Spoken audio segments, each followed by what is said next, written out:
You put real effort into your container garden. You picked out the pots, you chose the soil, you watered faithfully.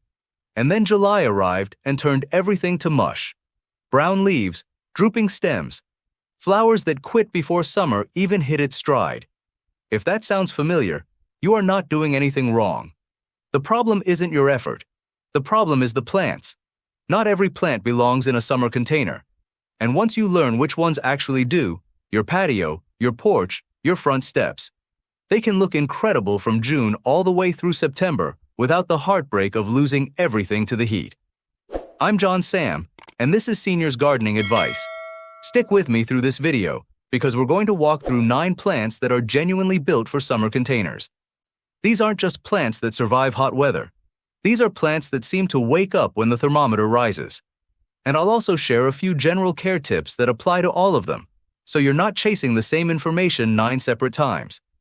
If this kind of practical gardening content is useful to you, consider hitting that subscribe button. We do this every week, right here on this channel, and our community is full of folks who love their gardens just as much as you do. Let's get into it. General care note. Before the list. Before we meet the plants themselves, I want to share something important that applies to all 9 of them.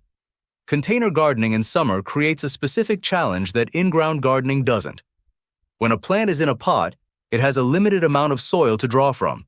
That soil heats up faster, dries out faster, and loses nutrients faster, because every time you water, some of those nutrients drain out with the water. That means a couple of things matter a lot. First, always use a high-quality potting mix, not garden soil pulled from your yard, which can compact in a container and suffocate roots. A good lightweight potting mix keeps things aerated and draining properly. Second, think about your pot color and material. Light-colored pots, cream, white, soft tan, reflect heat away from the root zone, while dark-colored plastic pots can superheat the soil inside and stress your plants. And third, when temperatures push past 90 degrees, water in the morning at the base of the plant, not from the top down. This helps prevent disease and gets moisture directly where roots can use it. All right, now let's meet these 9 incredible plants. Plant number 1, Blue American Agave. We're starting with a plant that brings drama. Blue American Agave is one of the most architecturally powerful plants you can put in a container, and it is essentially indestructible in summer heat. Agave is a desert native, which tells you everything you need to know about its relationship with heat. It doesn't just tolerate the sun, it prefers it. In containers, agave thrives in 6 or more hours of direct sunlight daily, and it can handle both full sun exposure and partial shade situations depending on where you place it on your property. The care routine is almost laughably simple. During the hottest part of summer, water it about once a week and let the top inch of soil dry out completely before you water again. Overwatering is actually the biggest risk with agave. It hates wet feet. Use a fast-draining potting mix, ideally one formulated for succulents or cacti, and add a handful of perlite or small pebbles to the soil to improve drainage even further. One thing that makes agave especially fun is that it produces what are called pups, small offshoots that grow from the base of the plant. You can harvest those, pot them up, and grow new agave plants for free. Just wear sturdy gloves when you handle agave. The leaf tips are sharp, and they mean business. In terms of companions, you can underplant your agave with low-growing succulents like sedums or hens and chicks, or simply let the agave stand alone as a sculptural centerpiece. Both approaches look fantastic. Plant number 2, sedum. Speaking of sedums, they deserve a spot of their own in this conversation. Also called stonecrop, sedums are flowering succulents that come in a wide range of colors, heights, and textures. Some grow in low, spreading mats. Others form upright clumps with flower heads that look almost like broccoli before they open into beautiful clusters of pink, yellow, white, or red blooms. The variety is genuinely impressive. What unites all of them is their toughness.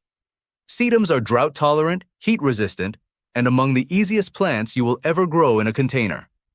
They're a fantastic choice if you're newer to gardening or if you simply want something that doesn't demand constant attention.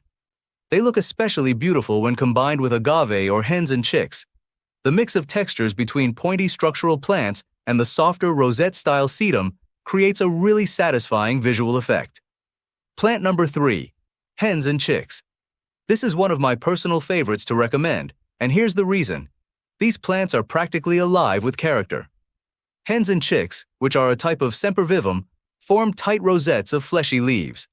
The hen is the central parent plant, and the chicks are the little offsets that cluster around it. Over time, they multiply and fill a container beautifully, creating a dense tapestry of color and texture. And here's something that surprises a lot of people. When hens and chicks are under heat stress, they don't just struggle. They change color. The leaves shift from green to deep purple, burnt orange, and red. So your container actually gets more beautiful as the summer gets hotter. That evolving color palette can last from spring all the way through fall. These are full-sun plants that need very little water once established. In terms of soil, they want the same fast-draining mix as your agave. Too much moisture is their enemy. Plant them in a shallow container alongside agave or sedum, tuck them in at the base of a taller plant, or let them spill over the edges of a wide pot. All of it works. Plant number 4. Kalanchoe. Now we shift gears slightly and talk about a plant that offers something the succulents above don't: a long, vibrant blooming season. Kalanchoe is a popular flowering succulent that is especially well-suited to container gardening. It's low maintenance, heat-tolerant, and it blooms for a remarkably long time compared to many other flowering plants. The blooms come in clusters of small flowers in bright shades of red, orange, yellow, and pink, set against thick, waxy, distinctively shaped leaves. For container placement, Kalanchoe does best with bright light and some direct sun, though it appreciates a little afternoon shade in the harshest summer heat. Water it when the soil is partially dry, and never let it sit in soggy conditions. One thing to appreciate about Kalanchoe in a mixed container is that it adds color at a lower, bushier level, making it a nice complement to a taller plant like agave or bougainvillea placed nearby. Plant number 5. Barbara Karst bougainvillea. If there is one plant on this list that people describe as a showstopper, it is bougainvillea. And the Barbara Karst variety is considered one of the most heat-tolerant of all. What you see in bloom isn't technically the flower, it's the bracts, which are modified leaves that surround tiny, delicate white flowers in the center. Those bracts come in a vibrant magenta pink that is almost electric. The display is dramatic, abundant, and long-lasting through the hottest months of the year. Bougainvillea actually blooms more prolifically when it experiences a little stress. Keeping it slightly root-bound, meaning a pot that's just snug enough for its roots, encourages more flowers rather than more leaves. It also strongly dislikes wet soil in a container. This is a plant that rewards less frequent watering, not more. Water deeply, then let the soil dry out significantly before watering again. For positioning, your bougainvillea is a natural climber, so placing it near a trellis, a column, or any supporting structure allows it to grow the way it wants to. It needs at least 5 to 6 hours of direct sunlight daily to bloom well.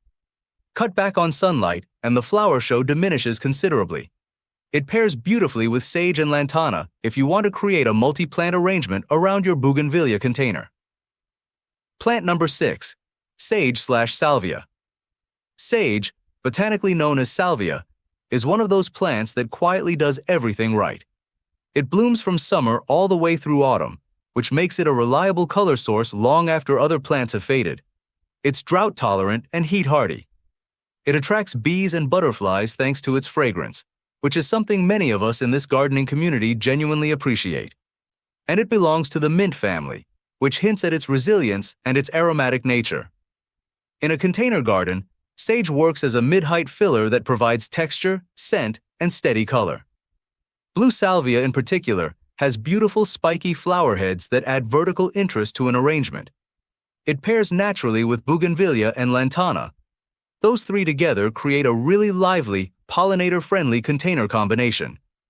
One practical note: because it does attract bees, place your sage container thoughtfully. Near a fence or a garden bed away from seating areas makes sense if you prefer to admire the activity from a comfortable distance. Plant number 7. Lantana.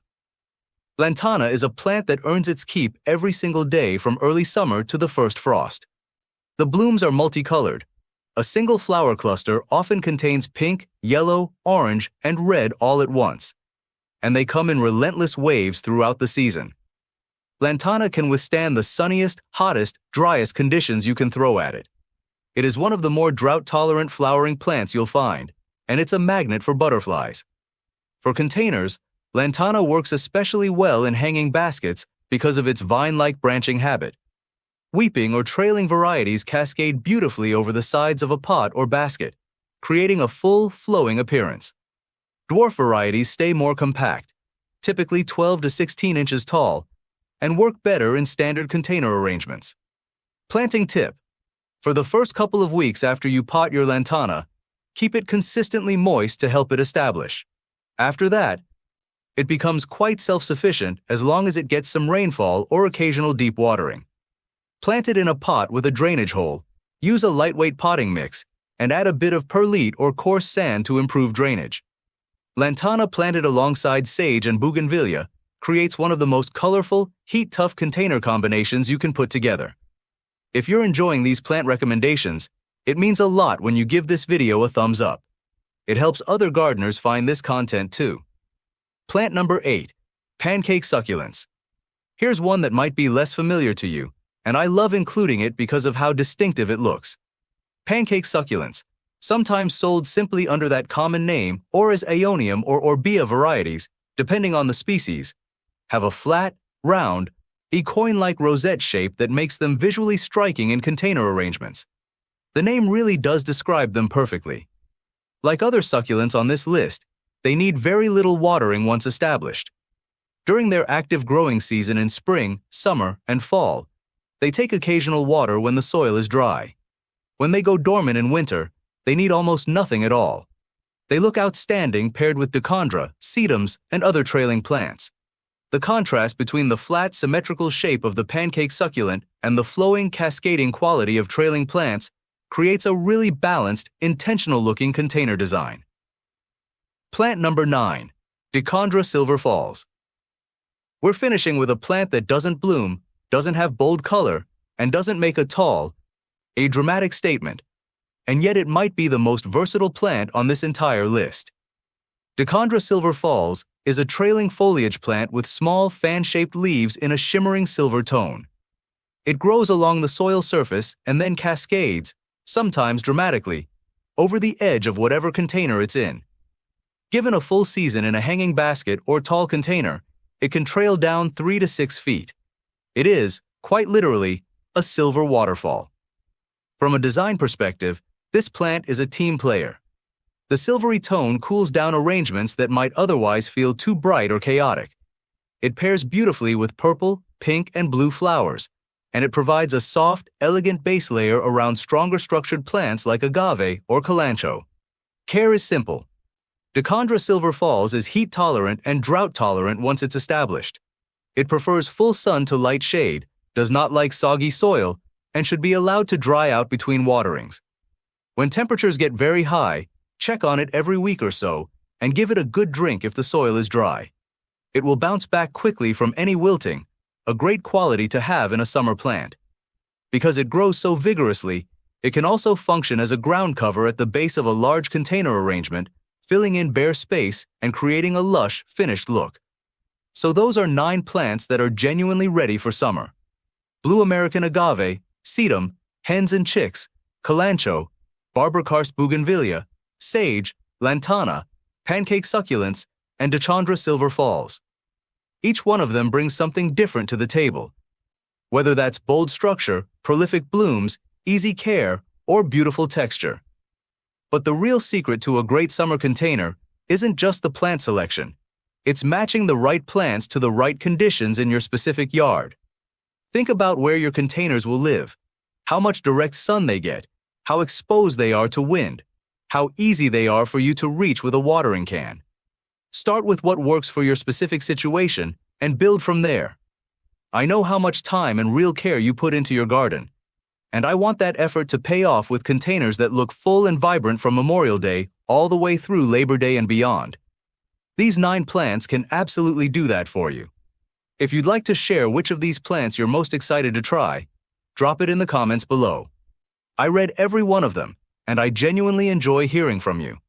And if you found this video useful, please pass it along to someone in your life who's been struggling with their summer containers. Sometimes the right plant recommendation at the right time makes all the difference. I'm John Sam. This is Seniors Gardening Advice.